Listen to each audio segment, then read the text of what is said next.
Hello guys, இன்னைக்கு நம்ம என்ன பார்க்க போறோம்னு பாத்தீங்கன்னா Harry Potter and the cursed child Tamil book சீரிஸோட பார்ட் 5 வீடியோ தான் பார்க்க போறோம். ஸோ நம்ம சேனல்ல இதுக்கு முன்னாடி Harry Potter and the cursed child Tamil book சீரிஸோட ஃபர்ஸ்ட் 4 வீடியோ ஃபுல்லா எக்ஸ்பிளைன் பண்ணி போட்டாச்சு. பார்க்காதவங்களுக்கு வந்து டிஸ்கிரிப்ஷன் லிங்க் கொடுத்துருக்கேன். அது போக நம்ம சேனல்ல இருக்க பிளேலிஸ்ட்ல வந்து கர்ஸ்டு சைல்ட் தமிழ் புக் சீரிஸ்னு சொல்லி தனியாக ஒரு காண ஒதுக்கியிருக்கேன். பார்க்காதவங்க அதில் வந்து செக் பண்ணிட்டு வாங்க. ஸோ பார்த்துக்கிட்டிங்கன்னா நம்ம ஹாரி பாட்டரோட ரெண்டாவது பையனான ஆல்பஸ் செவரஸ் பாட்டர் வந்து ஸ்லிதரின்ல வந்து ஸ்டார்ட் ஆயிட்டாரு. டிராக்கோ மேல்ஃபாயோட பையனான ஸ்கார்பியஸ் மேல்ஃபாயோட ரொம்ப ஃப்ரெண்ட்ஷிப் பாண்ட்ல வந்து இருக்காரு. அதே சமயம் மேஜிக் ஆஃப் மினிஸ்ட்ரியில இருக்க ஹாரி பாட்டருக்கு வந்து ஒரு டைம் டர்னர் கிடைக்குது. சோ அதுல இருந்து என்னென்ன நடக்குதுன்றத இந்த வீடியோ நம்ம பார்க்கலாம். சரி, நம்ம வீடியோக்குள்ள போலாம் வாங்க. சோ பாத்துக்கிட்டீங்கன்னா ஆல்பஸ் செவரஸ் பாட்டர் வந்து கிறிஸ்மஸ் லீவுக்காக வீட்டுக்கு வந்திருக்காரு. சோ அவர் தூங்க முடியாம ரொம்ப கஷ்டப்பட்டு இருக்கான். சோ அங்க இருக்கிற படிக்கட்டுலயும் வராண்டாவிலையும் உட்காந்துக்கிட்டு தன்னோட நேரத்தை வந்து போக்கிக்கு இருக்கான். சோ அந்த சமயத்துல பாத்துக்கிட்டீங்கன்னா நம்ம ஹாரி பாட்டரை பாக்குறதுக்காக வீல் சேர்ல உட்கார்ந்தபடி ஒரு பெரியவர் வந்துருக்காரு. சோ அவரோட பேரு பாத்துக்கிட்டீங்கன்னா ஹேமஸ் டிகிரி. அவர் வந்து செட்ரிக் டிகிரியோட அப்பா. சோ அவர் வர்றதை பார்த்ததுக்கு அப்புறம் ஹாரி பாட்டர் வந்து வெளியில வர்றாரு. சொன்ன ஹாரி பாட்டர் வந்து, ஹேமஸ் நீங்க எதுக்காக இங்க வந்தீங்க? இங்க வர்றது சரி கிடையாது அப்படின்னு சொல்றப்ப ஹேமஸ் வந்து, நான் வந்து உன்னை மீட் பண்றதுக்காக பல அப்பாயின்மெண்ட் கேட்டேன். ஆனா மினிஸ்ட்ரியில இருக்கவங்க அது இப்போ அப்போன்னு சொல்லி பயங்கரமா இழுத்தடிச்சுக்கு இருந்தாங்க. இதுலயே எனக்கு 2 மாசம் வேஸ்டா போயிடுச்சு. நான் எவ்வளவு நாள் தான் பொறுமையா இருக்கிறது அப்படின்னு சொல்றப்ப ஹாரி பாட்டர் வந்து, ஓகே நீங்க சொல்றது சரிதான், பட் ஆனா இது கிறிஸ்மஸ் லீவு, இப்படி நீங்க வர்றது நல்லா இல்ல, நான் வந்து குடும்பத்தோட இருக்கணும்னு நினைக்கிறேன் அப்படின்னு சொல்றப்ப ஹேமஸ் வந்து, 2 மாசம் போயிடுச்சு, எனக்கு ஒரு அவுள் கூட வரல மினிஸ்ட்ரியில இருந்து, உன்னை டிஸ்டர்ப் பண்ணதுக்கு என்னைய மன்னிச்சிடு, பட் ஆனா நான் வந்தது ஒரு இம்பார்ட்டன்ட் விஷயமா தான், உன்னை நான் எப்ப மீட் பண்றதா இருந்தாலும் ஏதாச்சும் ஒரு முட்டுக்கட்டை போட்டு யாராவது தடுத்துடுறாங்க அப்படின்னு சொல்றப்ப ஹாரி பாட்டர் வந்து, சரிதான், நான் என்னதான் மேஜிக்கல் ரா என்ஃபோர்ஸ்மெண்ட்ஸோட ஹெட்டா இருந்தாலும் எனக்குன்னு ஒரு ஃபேமிலி அண்ட் ரெஸ்பான்சிபிலிட்டி இருக்கு. சோ நான் எல்லா டயத்துல என்னோட மினிஸ்ட்ரி ஆஃப் மேஜிக்ல இருக்க ஒர்க்கையே என்னால பண்ணிக்க முடியாது அப்படின்னு சொல்றப்ப ஹேமஸ் வந்து, உனக்கு நிறைய ரெஸ்பான்சிபிலிட்டி இருக்கலாம், ஆனா எனக்கு இதுல ஒரே ரெஸ்பான்சிபிலிட்டி என்னோட பையன் செட்ரிக் மட்டும்தான், அவனை உனக்கு ஞாபகம் இருக்குல்ல ஹாரி அப்படின்னு சொல்றப்ப ஹாரி பாட்டருக்கு வந்து பழைய ஞாபகங்கள்லாம் வந்து அவனை ரொம்ப காயப்படுத்துது. அதே சமயம் ஹாரி பாட்டர் வந்து, நான் செட்ரிக் டிகிரியை மறக்கல, அவனோட இழப்பு இன்ன வரைக்கும் எனக்கு ரொம்ப பாதிப்பா தான் இருக்கு அப்படின்னு சொல்றப்ப ஹேமஸ் டிகிரி வந்து, வால்டமோர்ட்டுக்கு தேவை நீ மட்டும் தான், நீயே சொல்லியிருக்க வால்டமோர்ட் வந்து என்னோட பையனை பார்த்து கில் த ஸ்பேர் அப்படின்னு சொன்னான்னு சொல்லி, என் பையன் என்னோட அழகான பையன், எனக்குன்னு இருந்த ஒரே பையன், அவன் என்ன ஸ்பேரா சொல்லு ஹாரி, எனக்குன்னு இருந்த ஒரே உறவு அவன் மட்டும் தான் அப்படின்னு சொல்றப்ப ஹாரி பாட்டர் வந்து, ஹேமஸ் உங்கள மாதிரியே செட்ரிக்கோட இழப்பு எனக்கும் பாதிப்பா தான் இருக்கு, அந்த மெமரிஸை என்னால மறக்கவே முடியாது அப்படின்னு சொல்றப்ப ஹேமஸ் வந்து, என்னோட பையன் செத்து போனது உனக்கு என்ன மெமரிஸா இருக்கா?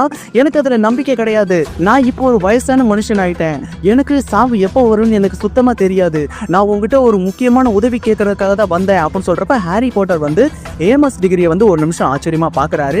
என்ன ஹெல்ப் அப்படின்னு சொல்றப்ப ஹேமஸ் டிகிரி வந்து, என்னோட பையனை உயிரோட நீ மீட்டி என்கிட்ட திரும்பி கொண்டு வந்து சேர்க்கணும் அப்படின்னு சொல்றப்ப ஹாரி பாட்டர் வந்து, என்ன சொல்றீங்க ஹேமஸ், ஆல்ரெடி இறந்து போனவனை எப்படி நான் திரும்ப கொண்டு வர்றது, அது ரொம்ப நடக்காத விஷயமாச்சு அப்படின்னு சொல்றப்ப ஹேமஸ் டிகிரி வந்து, மேஜிக் ஆஃப் மினிஸ்ட்ரியில ஒரு டைம் டர்னர் இருக்குல்ல, அது இருக்கிறது உண்மையா இல்லையா அப்படின்னு சொல்றப்ப ஹாரி பாட்டர் வந்து, எல்லா டைம் டர்னரையும் பேட்டில் ஆஃப் மிஸ்ட்ரியில வந்து அழிச்சிட்டாங்க அப்படின்னு சொல்றப்ப ஹேமஸ் டிகிரி வந்து, நீ சொல்றது போய், உங்ககிட்ட ஒரு டைம் டர்னர் இருக்கு, அது எனக்கு நல்லாவே தெரியும், ஹிஸ்டரி சைட்ல இருந்து என்கிட்ட ஒரு ஸ்ட்ராங்கான தகவல் வந்துச்சு, நீ வந்து தேட்ரோநாட்டை பிடிச்சு அவகிட்ட இருந்த ஒரு டைம் டர்னரை சீஸ் பண்ணதாகவும், இப்போ அந்த தேட்ரோநாட் வந்து உன்னோட கஸ்டடியில வந்து நீ அவனை விசாரிச்சுக்கணும் என்கிட்ட ஒரு தகவல் இருக்கு, நீ அந்த டைம் டர்னரை பயன்படுத்தி என்னோட பையனை மீட்டி என்கிட்ட கொண்டு வந்து சேப்பியா அப்படின்னு சொல்றப்ப ஹாரி பாட்டர் ஒன்ஸ் ஷாக் ஆயிராரு. இவ்வளவு பெரிய ரகசியமான இந்த விஷயம் எப்படி இவருக்கு தெரிஞ்சிச்சு அப்படின்னு சொல்லிட்டு ஹாரி பாட்டர் ஷாக்ல இருக்கான். சோ அடுத்து பாத்துக்கிட்டீங்கன்னா ஹாரி பாட்டர் வந்து ஹேமஸ் டிகிரியை பார்த்து, நீங்க சும்மா விளையாடாதீங்க, என்கிட்ட எந்த டைம் டர்னரும் கிடையாது அப்படின்னு சொல்றப்ப ஹேமஸ் டிகிரி வந்து கண் கலங்கிறாரு.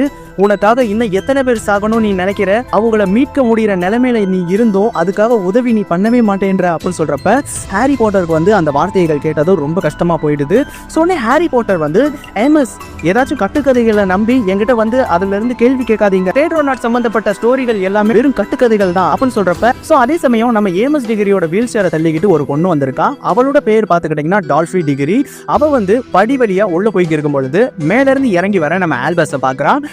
ஆல்பஸ் பார்த்ததுக்கு அப்புறம் டெல்சி வந்து ஹாய் அப்படின்னு சொல்றப்ப ஆல்பஸ் வந்து ஹாய் அப்படின்னு சொல்றான். சொன்ன ஆல்பஸ் வந்து, நீங்க யாரு அப்படின்னு சொல்றப்ப டெல்ஃபி வந்து, நான் ஒரு மோசமான கொள்ளக்காரி, உன்னோட வீட்டில் இருக்க பாண்டு, கோல்டு, சாக்லேட்டு எல்லாத்தையும் வந்து நான் திருடுறதுக்காக வந்திருக்கேன், அதை என்கிட்ட கொடுத்துட்டு அப்படின்னு சொல்றப்ப ஆல்பஸ் வந்து ஒரு நிமிஷம் சிரிக்கிறான். ஓகே ஓகே நீங்க யாரு அப்படின்னு சொல்றப்ப டெல்ஃபி வந்து, என்னோட பேரு வந்து டெல்ஃபி டிகிரி, நான் தான் ஹேமஸ் டிகிரியை வந்து பாத்துக்கிறேன் அப்படின்னு சொல்றப்ப ஆல்பஸ் வந்து, ஓ அப்படியா, என்னோட பேர் வந்து ஆல்பஸ் பாட்டர் அப்படின்னு சொல்றப்ப டெல்ஃபி வந்து, எனக்கு தெரியும் உங்களோட பேர் வந்து ஆல்பஸ் செவரஸ் பாட்டர், நீங்க வந்து பாட்டர் ஃபேமிலியில இருக்கிறீங்க, உண்மையிலேயே அது பெரிய விஷயம் தான் அப்படின்னு சொல்றப்ப ஆல்பஸ் வந்து எனக்கு ஒன்றும் அப்படிலாம் பெரிய விஷயமா அது தெரியல அப்படின்னு சொல்றப்போ டெல்ஃபி வந்து என்ன சொல்ற, இது உண்மையிலே பெரிய விஷயம், ஏன்னா நீ ஒரு மிகப்பெரிய விசார்டுக்கு வந்து பையனா பிறந்திருக்க அப்படின்னு சொல்றப்ப ஆல்பஸ் வந்து இருந்தாலும் எனக்கு அதுல உடன்பாடே கிடையாது, எனக்கு அது பிடிக்கிறதும் கிடையாது, இவங்களோட பையன்றனால எந்த பெருமையும் எனக்கு இருக்காது அப்படின்னு சொல்றப்ப டெல்ஃபி வந்து நான் ஏதாச்சும் உங்ககிட்ட தப்பா பேசினேன்னா என்னை மன்னிச்சிடுங்க அப்படின்னு சொல்றப்ப ஆல்பஸ் வந்து இல்ல எல்லாரும் என்னோட அப்பாவோட நேமை வச்சுதான் என்னைய எடை போடுறாங்க, என்னைய பார்க்கவும் செய்யறாங்க, அவரோட பேரை வச்சுதான் என்னைய தரம் பிரிச்சு தராசு தட்டுல எடை போட்டு பாக்குறாங்க, அது எனக்கு சுத்தமா பிடிக்கிறதே கிடையாது அப்படின்னு சொல்லி இருக்கும் பொழுது ஏமஸ் டிகிரி வந்து டெல்ஃபி அப்படின்னு சொல்லிட்டு கூப்பிட்டு இருக்காங்க.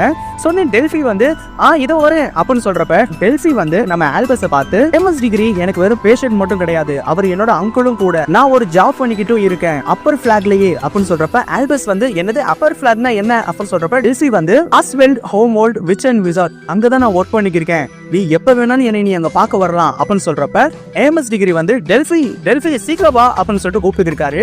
சோ உடனே ஆல்பஸ் அப்புறம் டெல்ஃபி ரெண்டு பேரும் வெளியில வர்றாங்க. சோ உடனே டெல்ஃபி வந்து சொல்லுங்க அங்கிள் அப்படின்னு சொல்றப்ப ஏமஸ் டிகிரி வந்து இதோ மீட் பண்ண greatest wizard of all time, இவர் தான் ஹாரி பாட்டர் அப்படின்னு சொல்றப்ப ஹாரி பாட்டர் வந்து அது ரொம்ப தர்ம சங்கடமாயிடுது. சொன்ன ஏமஸ் டிகிரி வந்து இவர் இப்ப பழைய ஹாரி பாட்டர்லாம் கிடையாது, இப்போ ஒரு மினிஸ்ட்ரியில இருக்க பெரிய மனுஷன், நம்ம அவரோட நிம்மதியை கெடுக்க வேணாம், நம்ம இங்க இருந்து கிளம்பலாம், வா போகலாம் அப்படின்னு சொல்லும் பொழுது டெல்ஃபி வந்து ஓகே அங்கிள் அப்படின்னு சொல்லிட்டு ஆல்பஸ்க்கு பாய் அப்படின்னு சொல்லிட்டு டெல்ஃபி வந்து ஏமஸ் டிகிரியோட வீல் சேரை தள்ளிக்கிட்டே அங்க இருந்து கிளம்புறாங்க. சோ உடனே அவங்க போறத ஆல்பஸ் வந்து தூரமா நின்று பாத்துக்க இருக்கான். சோ அந்த இடத்துல பாத்துக்கிட்டீங்கன்னா இந்த வீடியோ வந்து நம்ம ஸ்டாப் பண்ணிக்கலாம். சோ பேலன்ஸை வந்து நெக்ஸ்ட் வீடியோல பார்க்கலாம். இது வரைக்கும் நல்லா போயிட்டு இருந்த ஹாரி பாட்டரோட வாழ்க்கையில இறந்து போன செட்ரிக் மூலியமா அவனோட அப்பாவான ஏமஸ் டிகிரி வந்து டைம் டர்னர் மூலியமா இறந்து போன என்னோட பையனை வந்து திரும்ப நீ கொண்டு வா அப்படின்னு சொல்லிட்டு ஹாரி பாட்டரோட வாழ்க்கையில வந்து மறுபடியும் ஒரு புயலை வந்து கிளப்ப ஆரம்பிச்சிட்டாங்க. ஹாரி பாட்டர் கையில எதுக்காக தேர்ட் நாட் வந்து சிக்கணும், அந்த டைம் டர்னர் மறுபடியும் நம்ம ஹாரி பாட்டர் வாழ்க்கைக்குள்ள எதுக்கு வரணும், சோ ஹாரி பாட்டர் அந்த டைம் டர்னர் மூலியமா என்னென்ன அவஸ்தை பட போறான்றத அடுத்தடுத்த வீடியோல நம்ம பார்க்கலாம். இந்த வீடியோ வந்து உங்களுக்கு பிடிச்சிருக்கு நம்புறேன். இந்த வீடியோ உங்களுக்கு பிடிச்சிருந்தா லைக் பண்ணுங்க, ஷேர் பண்ணுங்க, கமெண்ட் பண்ணுங்க, சப்ஸ்கிரைப் பண்ணுங்க. Bye, thank you.